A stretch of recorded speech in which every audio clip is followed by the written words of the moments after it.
Al-Iman TV, sarana penyubur keimanan. Bismillahirrahmanirrahim. Assalamualaikum warahmatullahi wabarakatuh. Innal hamdalillah nahmaduhu wa nasta'inuhu wa nastaghfiruh wa na'udzu billahi min syururi anfusina wa sayyiati a'malina. Man yahdihillahu fala mudhillalah wa man yudlil fala hadiyalah. Wa asyhadu an la ilaha illallah wahdahu la syarika lah wa asyhadu anna Muhammadan abduhu wa rasuluh. Ya ayyuhalladzina amanu taqullaha haqqa tuqatih wa la tamutunna illa wa antum muslimun. Ya ayyuhan nasu taqu rabbakumul ladzi khalaqakum min nafsin wahidah wa khalaqa minha zawjaha wa batha minhuma rijalan katsiran wa nisaa wattaqullaha alladzi tasaaluna bihi wal arham innallaha kana 'alaikum raqiba. Ya ayyuhalladzina amanu taqullaha wa qulu qawlan sadida yuslih lakum a'malakum wa yaghfir lakum dhunubakum wa man yuti'illaha wa rasulahu faqad faza fawzan 'azima. Amma ba'du fa inna asdaqal hadithi kitabullah wa khairal hadyi hadyu Muhammadin sallallahu alaihi wasallam wa syarrul umuri muhdatsatuha wa kullu muhdatsatin bid'ah wa kullu bid'atin dhalalah wa kullu dhalalatin finnar. Ma'asyiral muslimin rahimakumullah, alhamdulillah kita bisa melanjutkan kajian kita dan pembahasan kita masih melanjutkan sunnah-sunnah haji dan umroh, dan pada siang hari ini yang kita bahas atau yang urutannya adalah sunnah-sunnah tawaf. Sunnah-sunnah tawaf gitu. Yang pertama langsung kita bahas apa saja sunnah-sunnah tawaf itu gitu. Jadi pada pertemuan yang lalu sunnah-sunnah mulai di mikot sampai masuk Masjidil Haram sudah kita fahami bersama. Sekarang sunnah-sunnah tawaf. Jadi ini seandainya tidak dilakukan haji atau umrohnya sah. Kenapa? Karena ini kan sunnah, tapi tidak sempurna. Sesungguhnya sunnah itu adalah yang menyempurnakan. Kalau orang itu punya rumah, tapi rumahnya tidak baik, tidak dicat, tidak dikerami bawahnya, gitu. Nah, temboknya itu tidak dihalusin, pasangan bata tanpa dihalusin. Sesungguhnya dia itu punya rumah. Rumahnya sempurna apa enggak? Sempurna enggak, tapi rumahnya sudah disebut rumah yang siap huni. Nah, ibadah juga kayak gitu ternyata. Ibadah itu ada yang sah, untuk urusan sah, tapi bagus, sempurna apa enggak? Nah, apabila sunnah-sunnahnya itu dilakukan dengan sempurna, maka dilakukan semuanya, maka akan sempurna dan pahalanya akan sangat besar. Lah, apa saja sunnah-sunnah tawaf itu? Yang pertama adalah ittiba. Ittiba. Apa ittiba itu? Yaitu khusus bagi laki-laki apabila memakai pakaian ihram. Pakaian ihram itu mulai di mikot sampai masuk Masjidil Haram di pelataran tawaf itu makanya biasa, yang bawah dijadikan sarung, yang atas dijadikan selendang untuk menutup pundak sampai seluruh badannya bisa ditutupi gitu, sampai nyambung dengan pakaian yang di bawah. Jadi 2 lembar pakaian ihram, yang satu buat sarung, yaitu menutupi pusar sampai lutut gitu. Ke atas sedikit dada juga nggak apa-apa, lebih rendah dari batu nggak apa-apa. Kemudian yang bagian leher ke bawah, pundak ke bawah itu ditutupi dengan yang satu. Nah, tatkala sudah mau tawaf, sudah di pelataran tawaf, disunahkan untuk ittiba. Apa ittiba itu? Pakaian ihram yang atas, nah, dilewatkan di bawah ketiak yang kanan. Jadi pakaian ihram yang bagian atas, lembar yang untuk atas itu dilewatkan bagian pundak, bagian ketiak yang di bawah ketiak yang kanan. Nah, kemudian ke belakang yang kiri menutupi pundaknya. Sehingga dengan begitu melingkar tertutup yang kiri pundaknya ketutup, yang kanan pundaknya terbuka. Karena yang kanan tadi pakaian ihramnya melewati ketiaknya. Nah, itu disebut dengan ittiba, dan sunnahnya ittiba itu hanya waktu tawaf. Sunnahnya ittiba itu hanya waktu tawaf. Kalau seandainya di antara kita ada pernah haji, ada yang pernah umroh, orang itu belum tawaf, sudah kayak gitu pakaiannya, itu salah. Itu menyelisihi sunnah. Gitu. Orang itu tawafnya ittiba, tapi setelah itu sampai sa'i pun ittiba, pundak kanannya terbuka, itu salah, itu menyelisihi sunnah. Bisa jadi karena tidak ngerti. Nah, adapun petunjuk Rasulullah SAW dan para sahabat, ittiba atau pundak kanan kelihatan pakaiannya karena melewati ketiaknya, pundak kanannya kelihatan, itu hanya waktu tawaf, dan itu hukumnya adalah sunnah. Seandainya orang itu meninggalkan sunnah, haji dan umrohnya tetap sah. Nah, tapi tidak sempurna karena sunnahnya seperti itu, dan Rasulullah SAW bersabda, khudhu anni manasikakum, ambillah dariku manasik haji kalian. Gitu.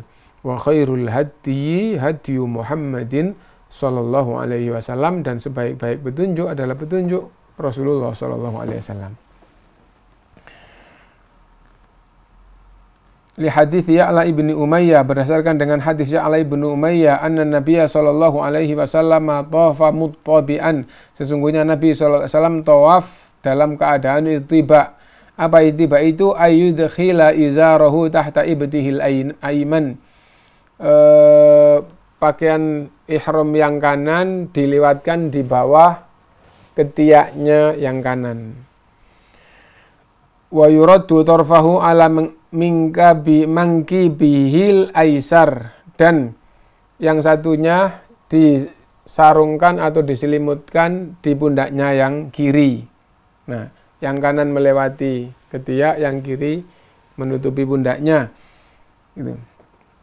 Wa yakunu mangkibahul aiman maksyufan, dan pundaknya yang kanan kelihatan.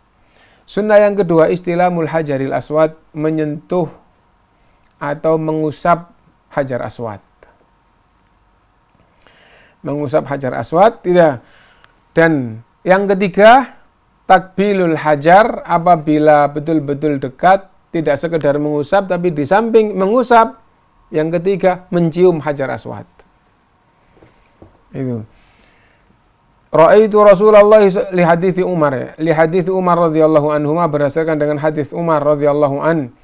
Qala ra'aitu Rasulullah sallallahu alaihi wasallam hina yaktumu Makkah idza istalama ruknal aswada awwala ma yatuf. Saya melihat Rasulullah sallallahu alaihi wasallam tatkala datang ke Mekah. Nah, pertama kali mau tawaf ngusap hajar aswad. Jadi menuju ke hajar aswad, sebelum tawaf menuju ke hajar aswad, terus diusap dulu. Ini hadisnya. Dan mencium. Nah, li hadits Zaid bin Aslam an abihi qala ra'aitu Umar ibn al-Khattab radhiyallahu an qabbala al-hajar.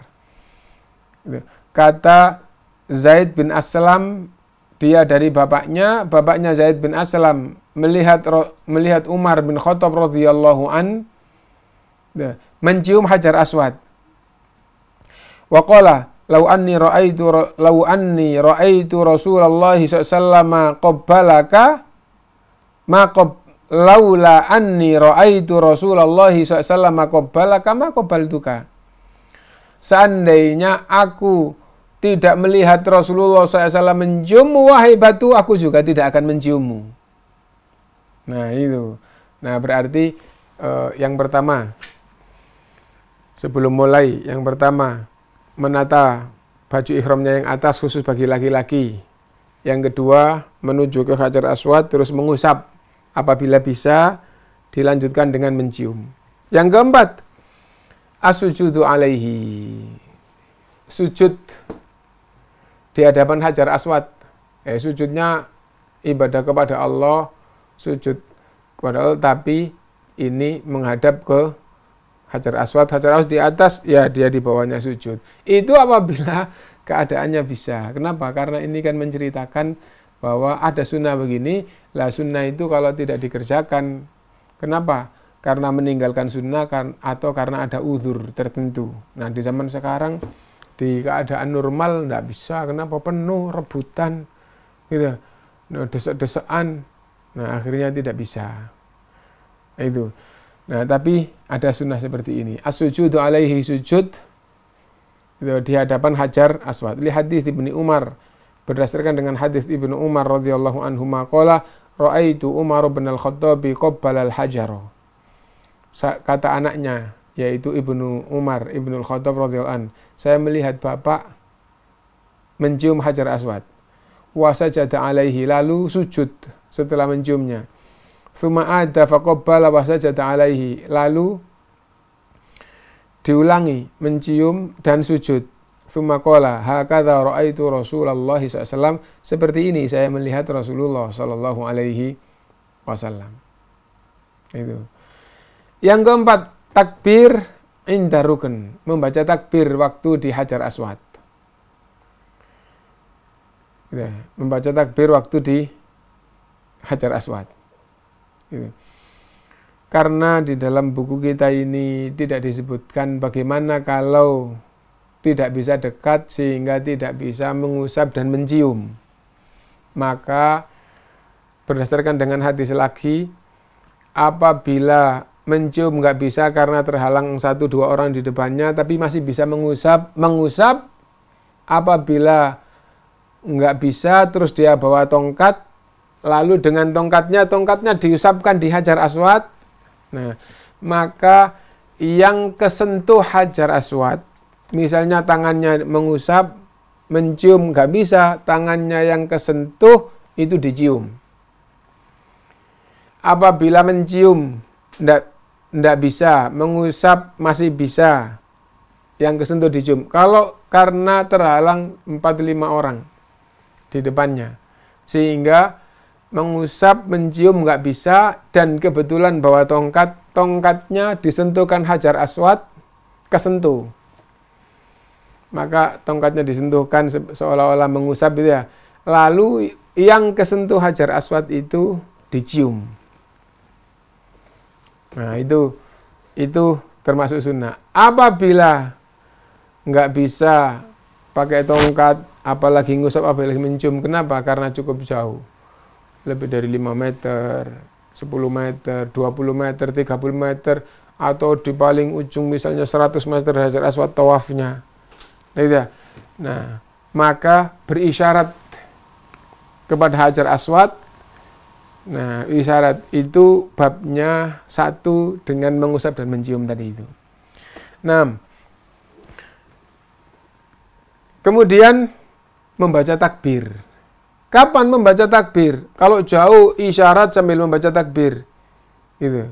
Allahu Akbar. Dan di dalam riwayat yang lain diawali dengan bismillah. Bismillahi Allahu Akbar. Ada riwayat takbir saja, ada riwayat bismillah dan takbir. Apabila sama-sama sahih, maka amalan yang lebih banyak itu yang lebih afdhol. Takbir saja ada dalilnya. Ada bismillahi Allahu Akbar, hadisnya juga sahih, maka yang lebih utama bismillahi Allahu Akbar. Kenapa? Karena kalau takbir saja tidak pakai bismillah, ya bismillah ya takbir, dan sama-sama ada dalilnya, maka itu tidak mengada-ada, tapi itu mengamalkan yang diajarkan. Nah, kembali itu isyarat sambil bismillahi Allahu Akbar, sunnah. Dekat, sentuh, nggak bisa mencium langsung, yang kesentuh dicium. Sambil menyentuh membaca bismillahi Allahu Akbar. Nah itu. Li hadits Ibnu Abbas radhiyallahu anhuma qala tafan Nabi sallallahu alaihi wasallam bil baiti ala ba'irihi. Kullama atar rukna asyara ilaihi bi syai'in kana indahu wa kabbara. Ini adalah Rasulullah sallallahu alaihi wasallam tawaf di Ka'bah di atas untanya. Setiap sampai di Hajar Aswad, ia menyentuh dengan apa yang ia bawa, lalu ia bertakbir. Nah ini kok yang kesentuh nggak pakai dicium di hadis lain. Dan ini menunjukkan nggak nyentuh langsung dan nggak nyium langsung. Nah itu. Nah, berikutnya yang keberapa? Yang ke-6. Ar-raml fil aswati thalathah al-uwal atau al-ula. Ya. Lari-lari kecil atau jalan cepat di 3 putaran tawaf pertama. 3 pertama ya pertama, kedua, ketiga. Nah itu yang dimaksudkan 3 putaran pertama. Jadi pertama selesai, kedua selesai, ketiga selesai. Nah 1, 2, 3 putaran ini itu dengan jalan cepat atau dengan lari-lari kecil. Li hadits Ibnu Umar radhiyallahu anhuma anna Rasulullah sallallahu alaihi wasallam, sesungguhnya Rasulullah sallallahu alaihi wasallam kana idza tawafa bil baiti, apabila tawaf di Baitullah, apabila tawaf di Ka'bah gitu. At-tawaful awal ramala thalathan. Ia ramel. Ia jalan cepat 3 putaran, wa masya arba'atan, dan jalan biasa 4 putaran. Minal hajari ilal hajari. 1 putaran itu dari Hajar Aswad ke Hajar Aswad. Jadi startnya di Hajar Aswad, finishnya juga di Hajar Aswad. Nah, yang ke-7, istilah rukun al-yamani. Mengusap rukun Yamani. Diperhatikan di sini. Rukun Yamani tidak ada sunnahnya dicium, diusap. Dan rukun Yamani tidak ada sunnahnya untuk diisyaratkan. Tidak ada. Kalau bisa mendekat, mengusap. Dan di rukun Yamani tidak ada bacaan Bismillah ya Allahu Akbar sebagaimana di Hajar Aswad. Rukun Yamani itu apa? Rukun itu sudut. Ka'bah itu 4 sudut. Ya, pojok, 4 pojok atau 4 sudut. Nah, rukun Yamani itu sudut yang arahnya itu ke negeri Yaman. Lalu sudah menjadi istilah, sudut ini disebut dengan rukun Yamani. Rukun Yamani itu sudut, setelah itu putar, sudut pertama setelah rukun Yamani itu adalah Hajar Aswad. Sudut yang ada Hajar Aswadnya. Hajar Aswadnya juga di sudut, ya. Nah, tapi istilah itu sudah jadi bahwa itu Hajar Aswad di sudut itu. Nah, karena setat itu di Hajar Aswad, nah maka rukun Yamani itu sudut terakhir sebelum Hajar Aswad. Hajar Aswad sampai finishnya di Hajar Aswad. Hajar Aswad adalah rukun atau sudut. Maju 1 ruas sudut, maju lagi 1 ruas sudut, maju lagi 1 ruas sudut Yamani atau rukun Yamani. Nah, di rukun Yamani ini disunahkan untuk diusap. Jadi pojoknya Ka'bah gitu, yang disebut rukun Yamani, yaitu pojok sebelum Hajar Aswad, itu disunahkan untuk diusap. Istilah ruknil Yamani li hadits Ibnu Umar radhiyallahu anhu qala lam aron nabiyya sallallahu alaihi wasallam yastalimu minal baiti illa ruknaini al-yamaniyain. Aku tidak melihat Nabi SAW mengusap Baitullah, mengusap Ka'bah kecuali 2 rukun.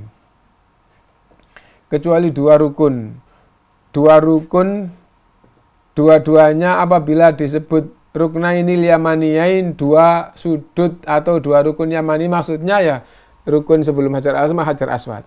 Jadi misalnya ada kotak ditaruh, ya. Terus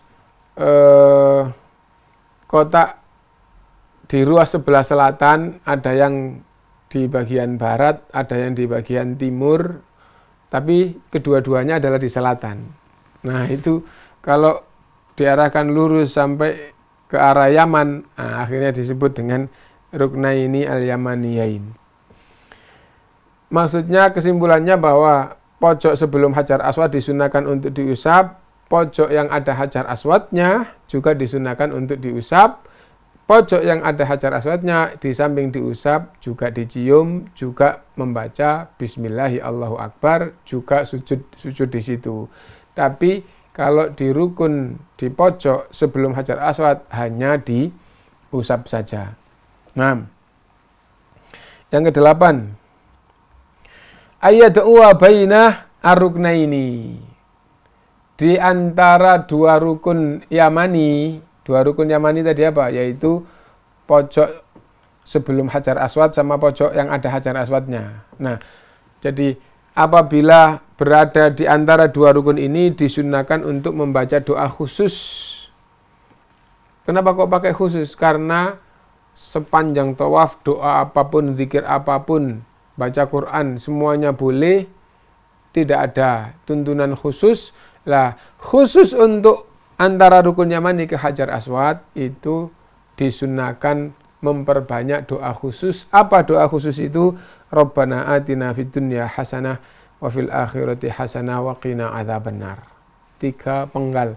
Rabbana atina fid dunya hasanah wa fil akhirati hasanah wa qina adzabannar. Adapun yang dibaca orang-orang ditambahi sampai panjang itu kita katakan fa inna khairal hadyi hadyu Muhammadin sallallahu alaihi wasallam. Sebaik-baik petunjuk adalah petunjuk Nabi Muhammad sallallahu alaihi wasallam.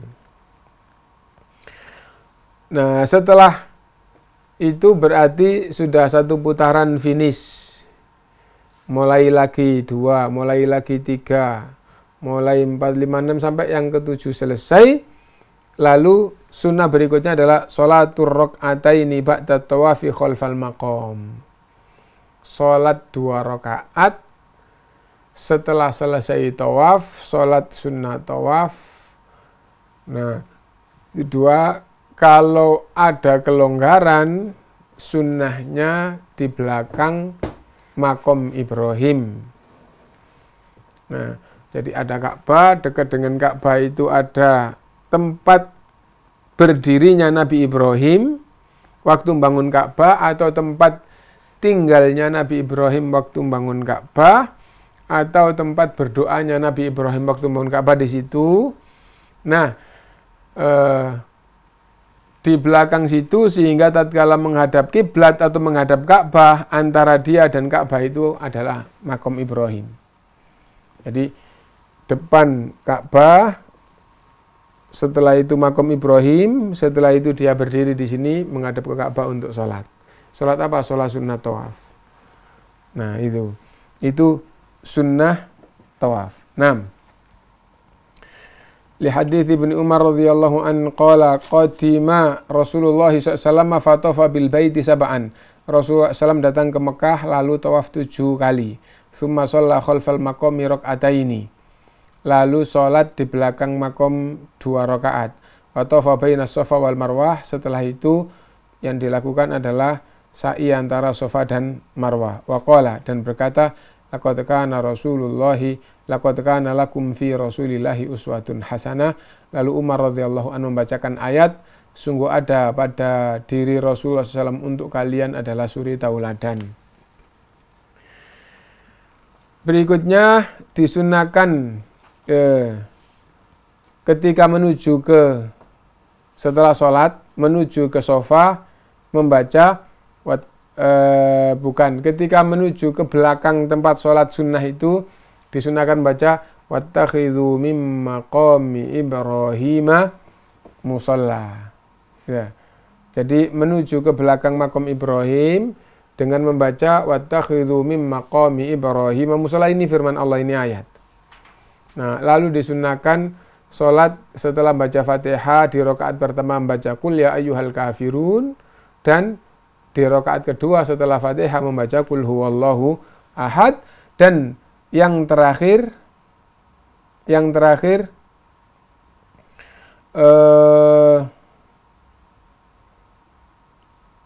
dari sunnah tawaf adalah iltizam. Iltizam itu apa? Iltizam itu menempelkan badan yang bisa ditempelkan di Ka'bah, di bagian Ka'bah, bagian yang mana? Antara Hajar Aswad dan pintu Ka'bah. Hajar Aswad itu di sudut setat sama finish orang tawaf. Orang tawaf setatnya di Hajar Aswad, mutar finishnya juga di Hajar Aswad. Nah, setelah Hajar Aswad, ya, itu kalau bangunan Ka'bah setelah Hajar Aswad, nah kira-kira jaraknya 1 atau 1,5 meter, kurang lebih ya dari pojok Hajar Aswad ini. Nah itu terus pintu Ka'bah kira-kira 1 meter atau lebih 1,5 meter. Jadi katakanlah 1,5 meter, 1,5 meter, ya. Jadi sudut Hajar Aswad, terus antara sudut gitu ke pintu ada jarak 1,5 meter, lebarnya pintu 1,5 meter, itu perkiraannya. Nah, disunahkan menempelkan badan yang bisa ditempelkan. Yang bisa ditempelkan apa? Dada,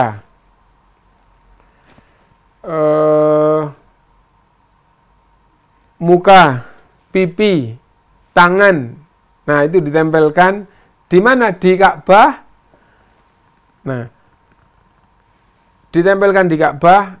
Di Ka'bah di sebelah mana? Antara Hajar Aswad sama pintu Ka'bah.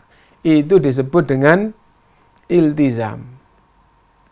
Iltizam itu apa? Menempelkan badan di Ka'bah, tempatnya antara Hajar Aswad sama pintu Ka'bah. Itu disebut dengan iltizam. Nah, disunahkan iltizam. Itu sunnah tawaf, sunnah berkaitan dengan tawaf gitu. Dan karena ada amalan antara tawaf dan sa'i, itu antara tawaf dan sa'i tidak berkaitan dengan tawaf lagi dan belum masuk ke sa'i, yaitu minum air zam-zam. Nah, ini dimasukkan juga nggak apa-apa, disunahkan setelah selesai tawaf semuanya menuju ke sofa. Perjalanan dari tempat tawaf menuju ke sofa disunahkan minum air zam-zam. Dan minum air zam-zam sambil berdoa, Allahumma inni as'aluka ilman nafi'a wa rizqan wasi'a wa shifaan min kulli da. Dan 12 yang kita baca dari awal sampai akhir tadi itu semuanya hukumnya adalah sunnah. Sehingga seandainya dari 12 ini tidak dilakukan sama sekali, maka umroh atau hajinya orang itu sah, tapi tidak sempurna karena sunnah-sunnahnya tidak dilakukan. Karena itu maka harus supaya haji dan umroh kita sempurna harus betul-betul dipelajari lalu dilakukan sebagaimana petunjuk Rasulullah Shallallahu Alaihi Wasallam. Nah, dan kalau kita perhatikan kewajiban itu sangat penting. Tapi kalau orang itu menjalankan kewajiban itu, orang itu berarti orang itu tidak punya tanggungan dan orang itu cukup baik. Kenapa? Karena kewajibannya dilakukan. Tapi kalau dia itu nggak sekedar melakukan kewajiban, yang nggak wajib tapi sunnah-sunnahnya dilakukan, wah itulah orang yang baik, itulah orang yang ihsan, itulah orang yang dicintai oleh Allah Subhanahu wa Ta'ala. Nah itu, sebagaimana hadis qudsi, wala yazalu abdi yataqarrabu ilayya bin nawafil, dan ada hambaku setelah menjalankan yang sunnah-sunnah terus menjalankan, ada hambaku setelah selesai menjalankan yang wajib terus melakukan yang sunnah-sunnah, hatta annani uhibbu, sehingga akhirnya aku mencintainya. Jadi sebab untuk mendapatkan kecintaan Allah SWT adalah setelah selesai melakukan yang wajib terus melakukan yang sunnah. Nah itu, dan sudah kita baca sunnah-sunnahnya tawaf, mungkin itu pada pelajaran pagi ini ya. Dan alhamdulillah kita telah mengikuti kajian kelanjutan dari sunnah-sunnah haji dan umroh, dan tadi yang kita bahas adalah sunnah-sunnah tawaf.